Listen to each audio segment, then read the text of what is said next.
Ladies and gentlemen, I am your virtual MC for today's program, Calvin Zimmerman. I'm a 6th grader at St. Louis Park Middle School, and one of the reasons you are gathered here today to support me and other young people in St. Louis Park. Please give a warm welcome to Children First Chair Mary Wagner.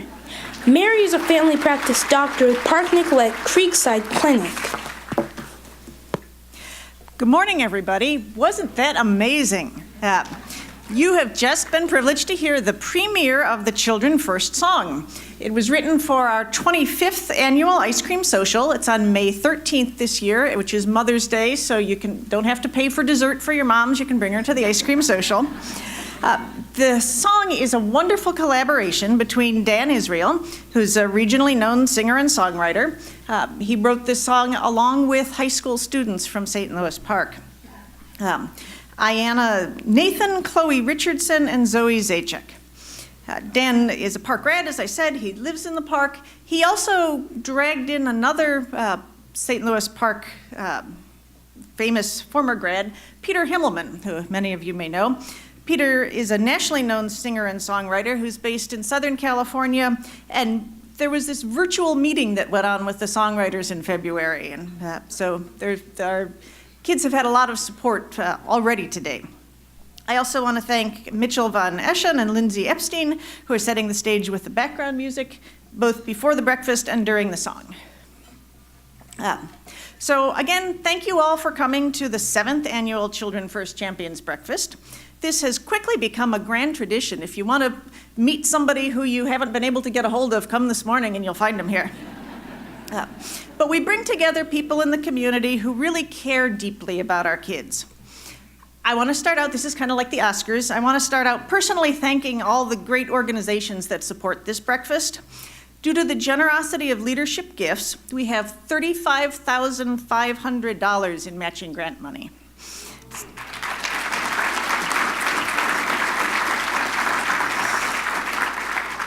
So I want to start out thanking all our donors, and I'd ask you to hold your applause till the end. So gold level donors, Citizens Bank, thanks to Brad Bakken and those from the bank who support Children First throughout the year. Brad also sits on the Children First Executive Committee with me. Park Nicollet Foundation. I'd like to recognize Park Nicollet Foundation Executive Director Beth Warner and all our friends from Park Nicollet who are here today. The St. Louis Park Community and Youth Development Fund has been a great supporter of Children First. They're represented today by DJ Ham, Dave Klein, and Brian Shackleton. Our bronze level supporters are Foley and Mansfield, a law firm, represented today by Doug McIntyre, and the St. Louis Park Rotary Foundation. Rotary was the impetus for the launch of Children First, thanks to Mark Erkey. So join me in thanking all these lead supporters.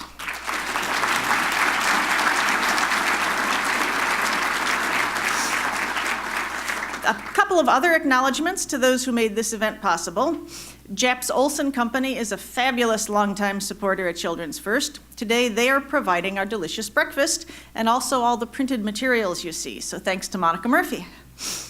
There's a lot that goes into producing this event, thanks to a new partner this year, Maggie's Farm Theater, for overseeing the staging and being project manager for the Children First song. They worked along with AVEX and the Doubletree to make sure all the details came together today. So everyone who's here today, you're all here because somebody invited you. We have 39 table hosts who believe so much in Children First, they wanted the rest of you to hear about it today too. The hosts are wearing blue ribbons. So table hosts, listen up. As a way of thanking you for your coordination with this, you get to take the centerpiece home with you.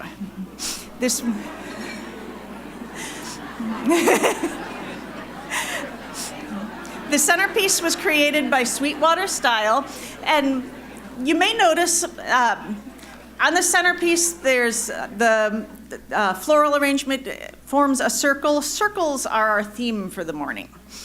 There are so many people who help make this day a success. More of the individuals are listed in your program, and we appreciate everybody's effort. I'd also like to recognize our elected officials who are here this morning. Again, please hold your applause until I name them all. Representative Penny Flanagan, Representative Cheryl Joachim, County Commissioner Marion Green, Mayor Jake Spano, City Council members Steve Halfin, Rachel Harris, Ann Mavity, Tom Miller, and Margaret Rogg, and school board members Ann Casey, Nancy Gores, Ken Morrison, Joe Tatalovich, Mary Tombeck, and Karen Waters. Join me again in thanks to all our elected officials.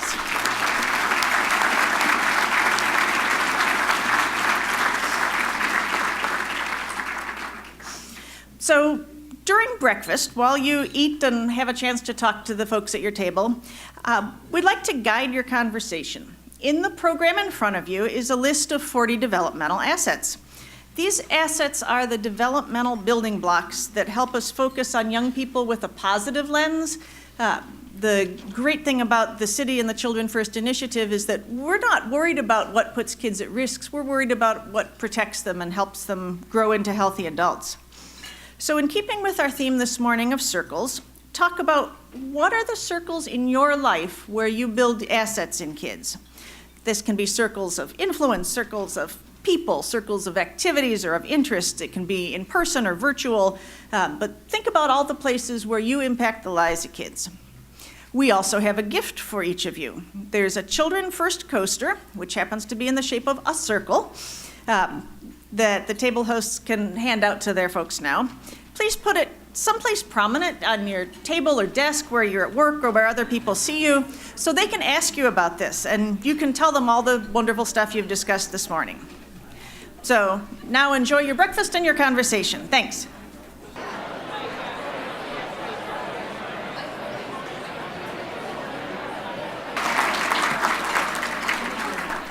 So go ahead and finish your breakfast. I know I'm in the middle of mine, so when I'm done, I'm going to scoot down and finish. So, thank you for being here. By 2022, 4 out of 5 St. Louis Park households will know about Children First, and adults will understand the important role they play in building strengths in our kids. So let that sink in. Because I said in just 4 years, 4 out of 5 of our households are going to know about Children First, and adults are going to understand that they have an important role in the lives of our children. Okay, now that sounds like a really big goal on the surface, but you need to consider that in our community, only 22% of households are raising kids birth to 18. So 78% aren't actively raising children. Half of our population is under the age of 35, and 40% of people live alone in their dwellings. So these demographics really spell out how ambitious our goal is. We have nearly 24,000 households in St. Louis Park, and I know this goal isn't impossible. And I know it's not impossible because you are here today, and I want to pull you in as partners on helping this happen. St. Louis Park's a very special place. Mary talked about how Rotary helped start Children First. It actually happened 26 years ago on March 12th in this very room. Rotarians talked about the importance that we need to place on having kids be the center of our community. And that philosophy has guided our work, and it's made actionable by 40 developmental building blocks, the assets that you talked about at breakfast this morning. And if you look through that list, assets are pretty common sense. They're really the relationships, the experiences, and the expectations that our kids need to thrive. You know, our kids need 5 adults other than mom or dad who care about them. They need lots of opportunities to build their talents. They need boundaries at home, at school, and in their neighborhoods. And they need to know that we as a community, that we value them. Search Institute created these 40 assets. They're a research organization based in Minneapolis, and they've surveyed millions of kids across the nation, and we've done this survey here in St. Louis Park. So here's what we know. Assets have the power to promote positive behavior. When kids have lots of the assets, 30 to 40, they do better in school, they volunteer in the community, they live a healthy lifestyle. And the assets also have the impact of the power to protect our young people. So they're kind of a booster that inoculates kids against making risky decisions. In St. Louis Park, only 11% of our teens are at this highest level of assets, and that's actually a little bit above the national average. So when I say we really need to circle around all of our kids and we need all of us to do it, we don't know which kids are at that highest level. So we need to be paying attention to everyone. You know that sticker that says, start seeing motorcycles? I think we need one for us adults that says, start seeing kids. Yeah. And you know, starting to see them is as simple as when you're picking up your whatever you drink at Caribou Coffee, greeting your barista, and when you look at the trivia question, talk to the young person next to you and try to figure out the answer.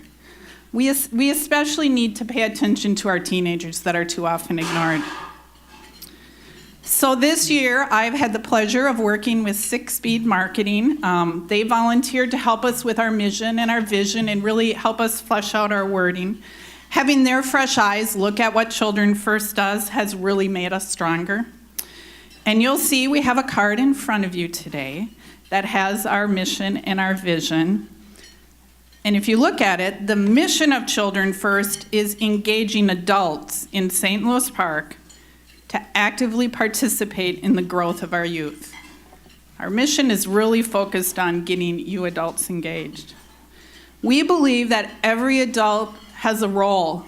Really, every adult has a responsibility to help our young people thrive. And as our core principles point out, we value diversity in our community, and we affirm that all adults and all children from all backgrounds need to be involved. And I know we have some work to do in that area, and I hope that you'll help us on that journey. So Children First operates on about $100,000 in cash a year and then a lot of in-kind support. And part of that in-kind support can be your time. So in addition to considering a gift this morning, I'd like you to consider helping in one of 4 ways. First one is every adult, every day. Engage with young people. These positive factors don't just magically appear in their lives. We need to figure out how to intentionally build assets in our kids. Secondly, learn more. We've trained hundreds of people to be champions for our kids. Raise your hand if you've been one of the people that has been trained. There's a lot of hands going up. We want to thank you for what you are doing.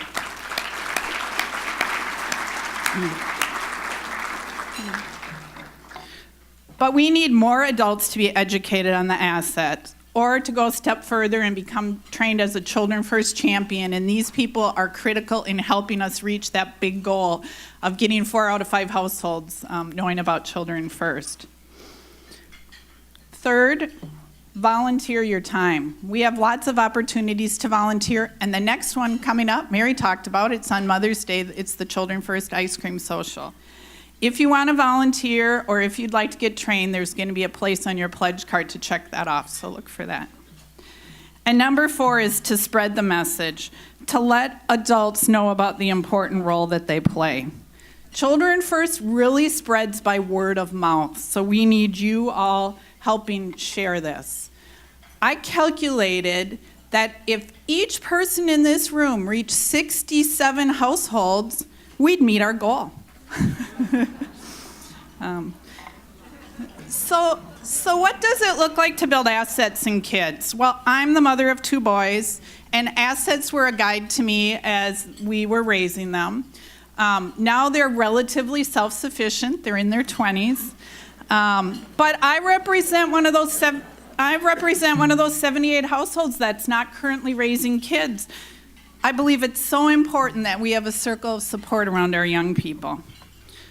So I have to really be more intentional. Obviously, through my job, I have a lot of opportunities, but when I think about my neighborhood, the neighborhood where we live is starting to change over, and in fact, the houses on either side of us now have young families in them.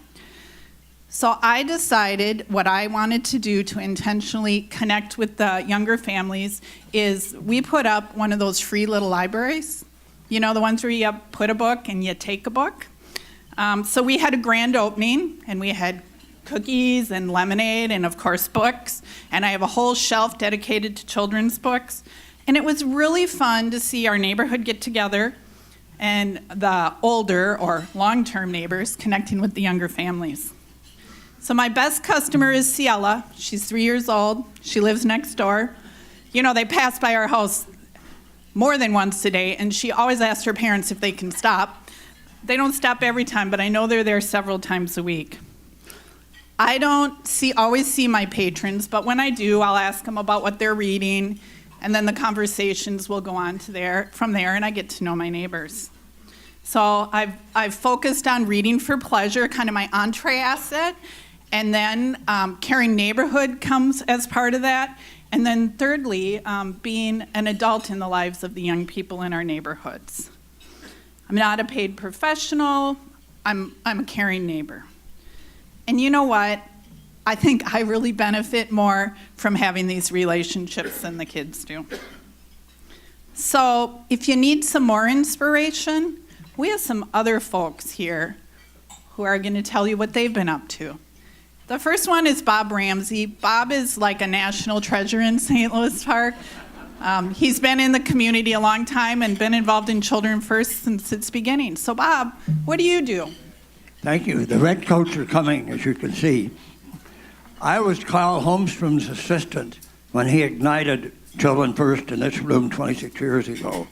And so I've been an advocate from the very first. That's why some people call me the ghost of the school district past. But my wife says it's a natural connection because I'm growing more childish every day. But I've discovered that as you age, you have to change the way that you deal with children or find ways to deal with them and to build assets. Last week, I told Karen that there's nothing I can say this morning that's going to be noteworthy. But I was wrong, because everything I'm going to say is about notes and about writing notes. When I was working, I always made a point to write a personal note to every retiree, a note to congratulate them and affirm them on their career. And I didn't think much about it. This was just something that I did. But I found out years later that many people coveted these notes, kept them, put them on the refrigerator door, and could still pull them out 20 years later. So based on that experience, when I turned 80 a few years ago, I decided to write a personal note to those people in the community who had benefited my life and had a positive influence on me, had mentored me or inspired me in some way. And so I set about it. I didn't expect much outcome, but I wanted to express my gratitude to those people before it was too late. But I was surprised by the feedback that I got.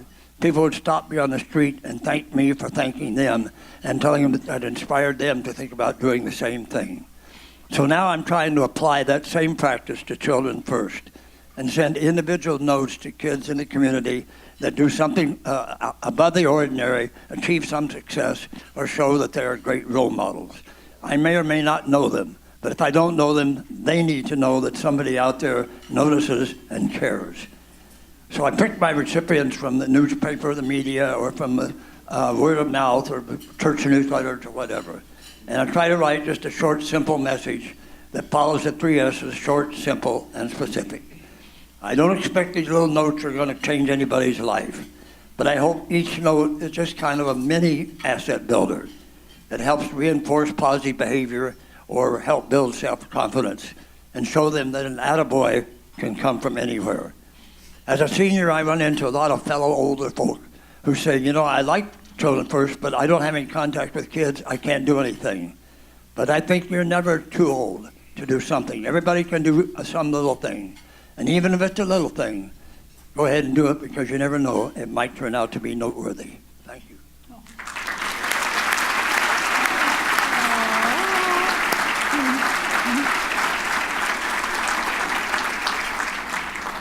Wow, thank you, Bob.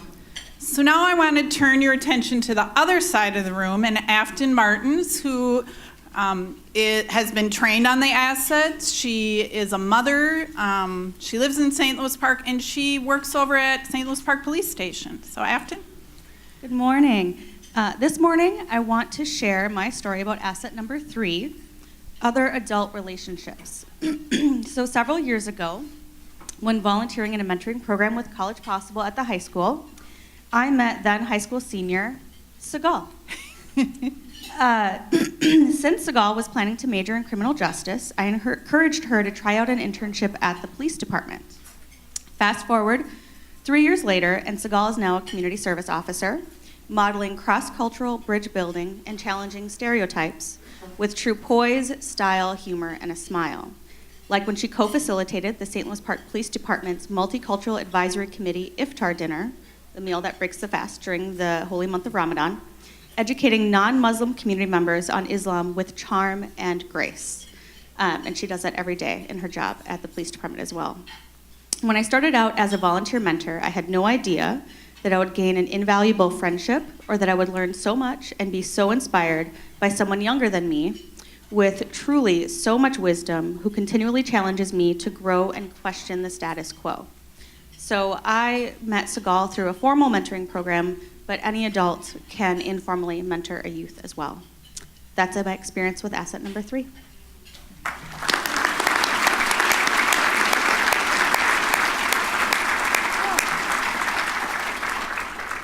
Wow, thank you, Afton. This is so much fun. I want to hear one more. Hey, Aston Osai, he's the St. Louis Park school superintendent.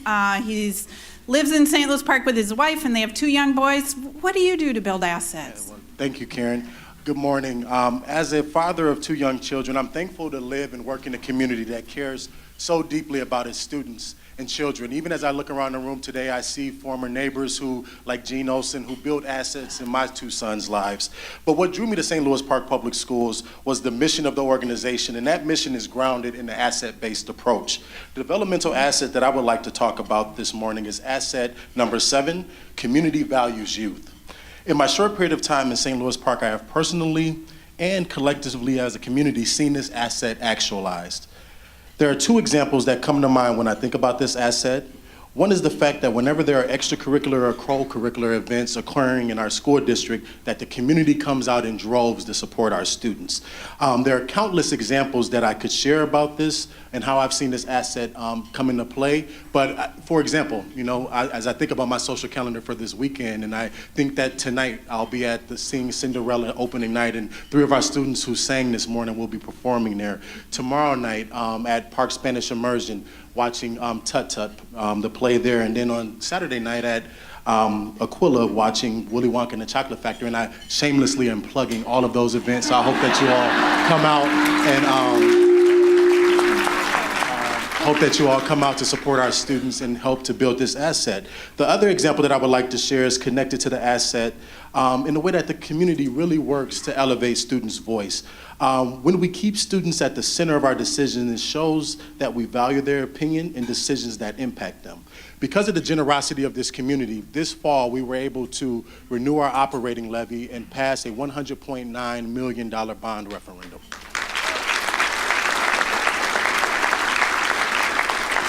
And now that we are in the process of developing those facilities, it's been really impressive to see how our staff has really elevated and put the voice of students at the center of what those facilities will look like. So the more we're able to do these things, the more young people in our community will perceive and internalize the asset that the community values, youth. Thank you.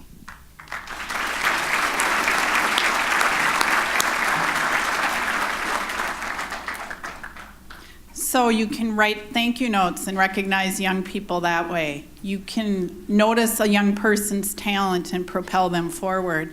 Or you can ask for the input of young people who are the experts on what should happen in the schools or whatever. Actually, maybe even getting a little help with your smartphone from a young person. Or you can put up a little library. We have big ambitions, and I think some would say our goal's a little crazy. I thought it was a little crazy. But we know we can reach it, and the stories you heard are just the tip of the iceberg. So I ask you, I challenge you, you know what, I even dare you. How are you going to build circles of support around our youth? And how are you going to share with others this important philosophy that's alive in St. Louis Park? Thank you.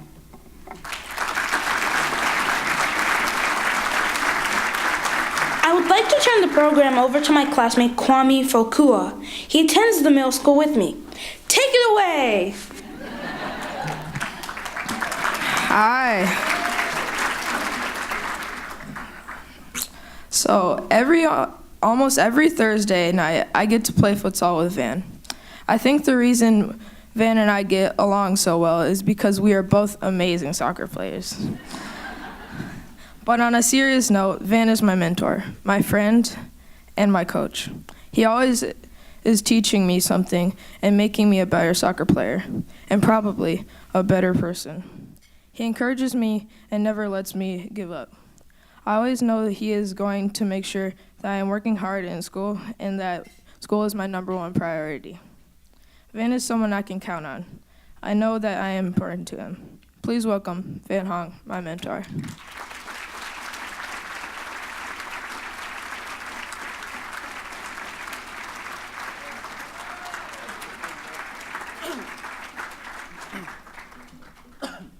Excuse me. I'm an immigrant. 98 was the year that I got here from Cambodia.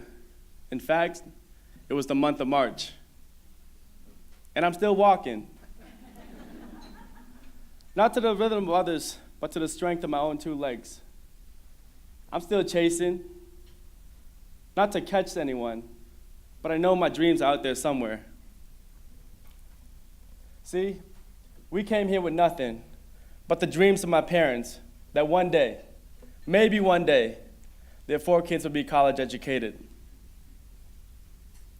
I'm an immigrant and a product of the St. Louis Park schools and this loving community. When we first arrived, all we had was us, 2 sisters, 1 brother, a mom and dad. Now, there's only 5 of us. Picture me as a child. I was that kid on reduced meals at school. I was that kid that spent half his day in Ms. Giordano's ESL class. I was that kid that spent most of his time in bonus reading. Also, I was that kid that fell in love with soccer because although I was small, I always felt like a giant every time I stepped on the field. I was that kid that always, that also cried down the hallway at Cedar Manor when Ms. Weigel wouldn't allow me to take the MCA test. I was that kid that was supposed to fail. I was that kid that had less than 15% chance of graduating from a 4-year university. I know I said I many times today, but I know I didn't get here alone. School and soccer were my sanctuaries. At home, my parents did everything they could to ensure I had the best opportunity to succeed. At school, the teachers, the administrators, even the custodians, like my guy Jack from the high school, always want me to do well and succeed. And this is why having adult role models in the community is so important. At school, I always felt like I had the best resources. On the soccer field, I had people like Bob Decker, Chato, Tim Gibbons, that treated me like a son. They instilled confidence and trusted me to be a leader on their team. My parents provided love and taught me to work hard as hell and to be resilient. But other adults in this room, in this community, really showed me how to give back. We were poor. My parents worked 3, sometimes 4 jobs, so others helped out. Bob Decker pretty much became my second dad. He drove me everywhere to all the games, bought food, provided shelter when we go to places like Rochester, Minnesota for a long weekend tournament. And when I got to be about 16 years old, I joined an elite select team, and the travel got a little bit farther. So the guy by the name of Tim Gibbons picked up where Bob left off. So with his 2 sons, Abe and Aaron, my 2 really, really good friends, we'd hop into this big old van and travel across the country to Iowa, Missouri, Indiana, New York, just to name a few places. All expenses were covered. After high school, I was lucky enough to earn a Division I scholarship to play at the University of Wisconsin-Milwaukee. You know, my proudest moment wasn't getting starts as a freshman, but it was obtaining a 4.0 GPA after year 1.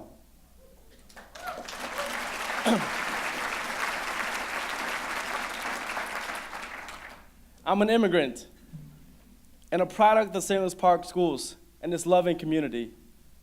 Now, I work at the Lloyd & Touche, one of the biggest accounting firms in the world, and started a nonprofit with my friends who I grew up with in St. Louis Park called SPAM FC Scholarship Foundation to help other kids pay for college.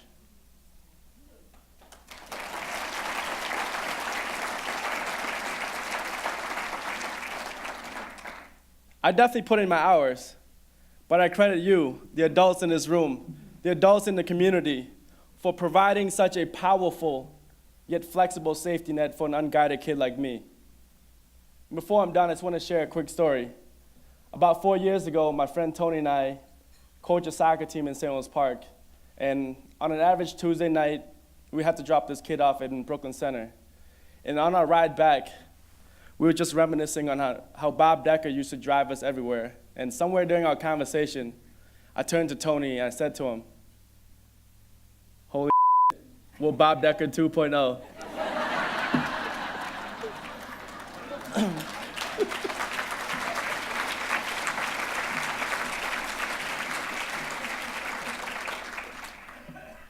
To close, I want to challenge you to stand on the edge of your comfort zone.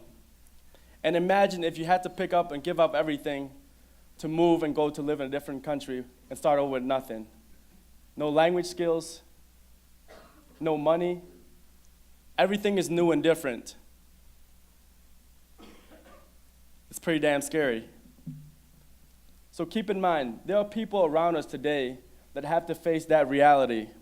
So please, welcome your new neighbors as you have my family and me. And lastly, I just want to be clear. I'm not a diamond in the rough, I'm not special, and I'm not rare. There are so many kids in our community today, immigrant and not, that deserve your continuous love, that deserve your continuous support, and deserve to feel safe. Man, I love this city. I love you guys. Thank you so much for your time. So makun.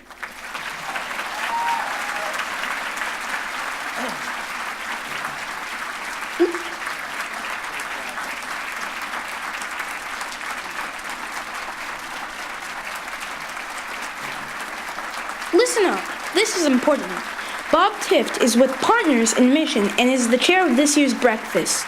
He has a request for you.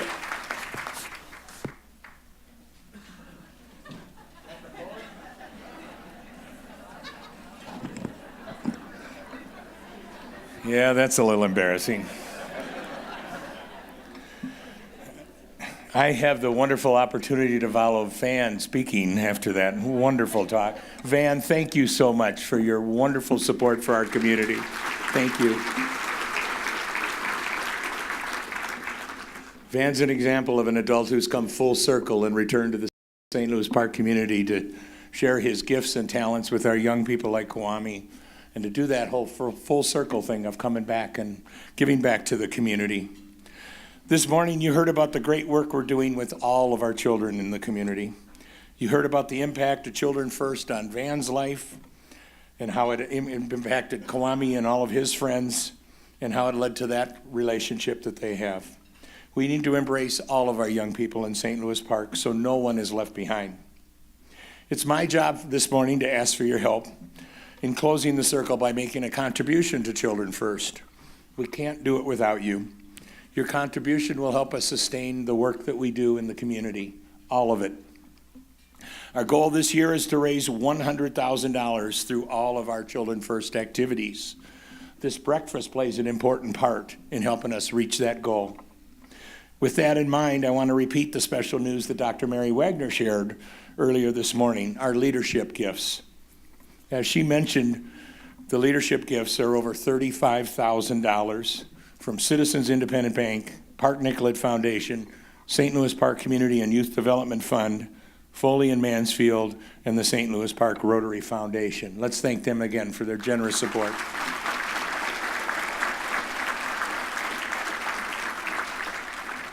I ask now that the table hosts please pass out the pledge cards that are in your envelope. You will notice that you have, those of you who gave a gift last year are receiving a personalized envelope that will remind you of the gift you gave last year.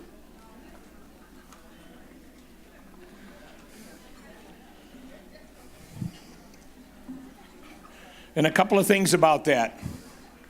Our leadership gifts will match two types of gift. Any new Children First founder gifts, which are 3-year pledges.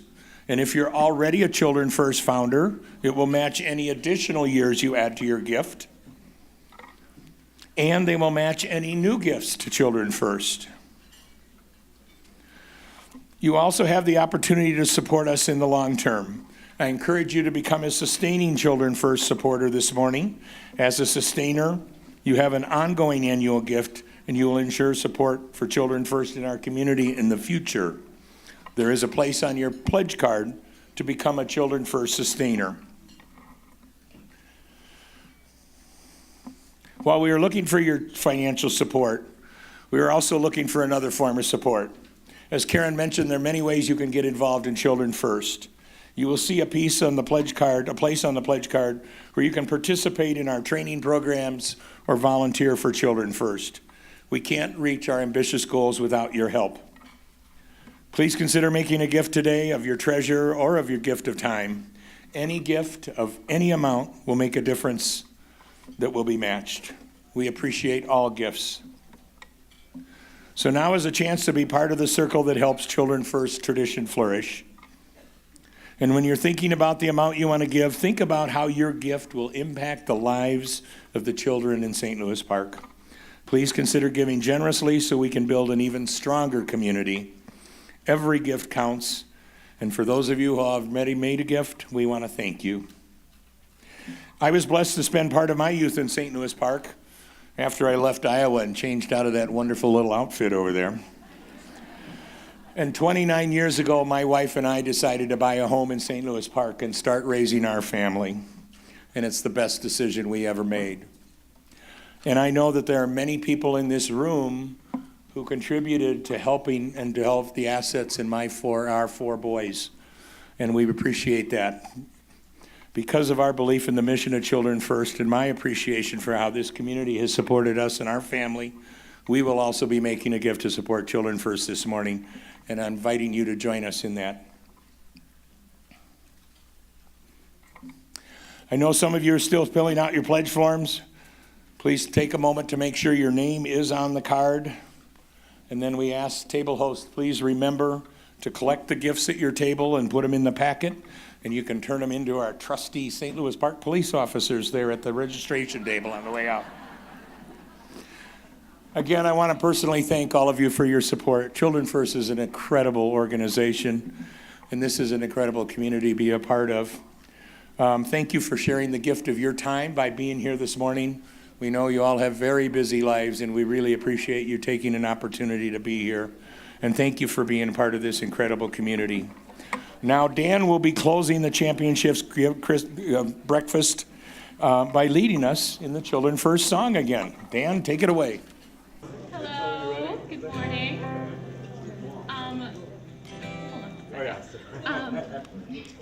Firstly, I'd just like to say thank you all for giving your time to helping children just like us.